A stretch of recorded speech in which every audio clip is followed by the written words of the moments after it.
Samsung's going big for the 10th anniversary of its Galaxy smartphones. Rather than going with the usual two-phone lineup, this year we're being treated to 4 Galaxy S series devices: the Galaxy S10, the S10 Plus, the S10e, a new entry, and the S10 5G. Let's start with the S10 and S10 Plus. The two phones now share more features than ever before. For example, they both have the same exact triple camera setup. It means your purchasing decision really does come down to your size preference in a phone.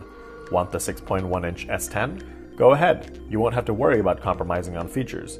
The S10 Plus has a 6.4-inch screen, and both have Quad HD Plus screen resolutions, though the S10 is slightly sharper because it has a smaller screen with a higher pixel density. The bezels have been shaved down even further to provide an impressive 93.1% screen-to-body ratio, and that's largely thanks to Samsung's Infinity O display, which is what it's calling the floating selfie camera on the top right of the phones. It's also known as a hole punch camera, as it looks like a hole punch on a piece of paper.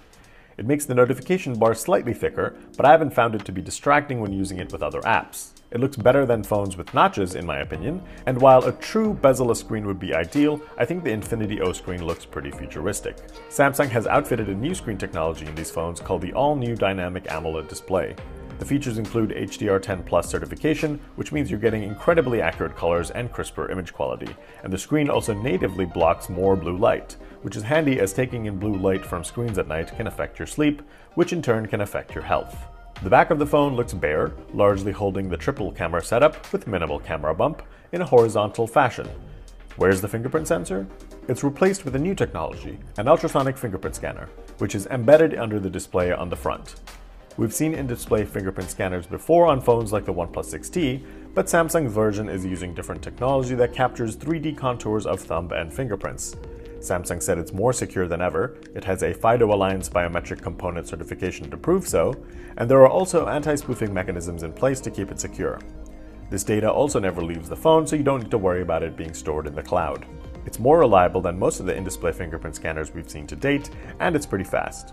You can use this scanner to authenticate payments with Samsung Pay. This is now, though, the only secure biometric authentication tool on the new S10 and S10 Plus. Gone is the iris scanner. Face Unlock is still available, but it's not secure and meant more for convenience. Otherwise, the phones don't seem too different build-wise over last year's S9 and S9 Plus. The S10 Plus is tall and may need two hands for comfortable use, but the S10 is more manageable. There's glass on both the front and back as usual, and in case you're worried about screen protectors affecting the fingerprint sensor, Samsung said protectors will need to be certified by the company to work properly with ultrasonic tech, so make sure you grab the right ones. It's also worth noting that the 512GB and 1TB versions of the Galaxy S10 Plus come exclusively in a white or black ceramic backplate, as a commemoration of the 10-year anniversary.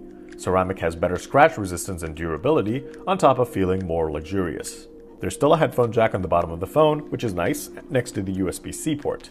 The Bixby button is sadly still here, and the stereo speakers are tuned by AKG and feature Dolby Atmos support, though we haven't tested them quite yet. The S10 and S10 Plus are powered by Qualcomm's Snapdragon 855 processor, so you should get fantastic performance. Both have 8 GB of RAM, but the 1TB S10 Plus model has a whopping 12 GB of RAM. They support micro SD card slots as well if you need more space. The phones are running Android 9 Pie with Samsung's new One UI interface, where there are now darker themes and critical elements of the interface are now positioned in the bottom half of the phone for easier access. There aren't a ton of new software features, but Samsung did say you can expect faster app launch times as the phone will learn your habits and preload apps before it thinks you will use them. Over to the camera, the S10 and S10 Plus have the same two cameras as last year's S9 Plus. A standard 12-megapixel lens with an f1.5 to 2.4 variable aperture is paired with a 12-megapixel telephoto lens with an f2.4 aperture for 2x optical zoom. There's now a new 16-megapixel ultra-wide-angle f2.2 lens, which makes the camera more versatile as you can now capture more in a single photo. Scene Optimizer, which recognizes scenes to enhance photos using artificial intelligence, now supports 10 more scenes such as dogs, cats, and babies. There's also a feature in the camera app called Shot Suggestions, which can let you know when the camera is tilted so you can save yourself the hassle of straightening it later on. In terms of video recording, Samsung said the phones support super steady video capture, and they can also capture footage in HDR10+. The front hole punch camera is a 10-megapixel lens with a f1.9 aperture, and what's impressive is it can capture 4K UHD content. It's just a solo camera on the S10, but the Plus has a second 8-megapixel lens with the f2.2 aperture. This is just used for depth for better portrait mode selfies. The S10 has a 3400 mAh battery, but the S10 Plus gets a beefy 4100 mAh capacity. Sadly, the phones still only support Qualcomm's Quick Charge 2.0 fast charging technology, so it may take a while to juice it back up. Now over to the Galaxy S10e, you're getting many of the same features as the standard S10. The key differences are that it does not have an edge display, so the sides of the phone don't curve. There's a 5.8-inch screen with no in-display fingerprint scanner. Instead, there's a capacitive one indented on the right of the phone. There's only a full HD Plus resolution, the base model has 6 gigs of RAM, there's a smaller 3100 mAh battery, and you won't find the telephoto lens here, just the ultra-wide angle paired with the standard one.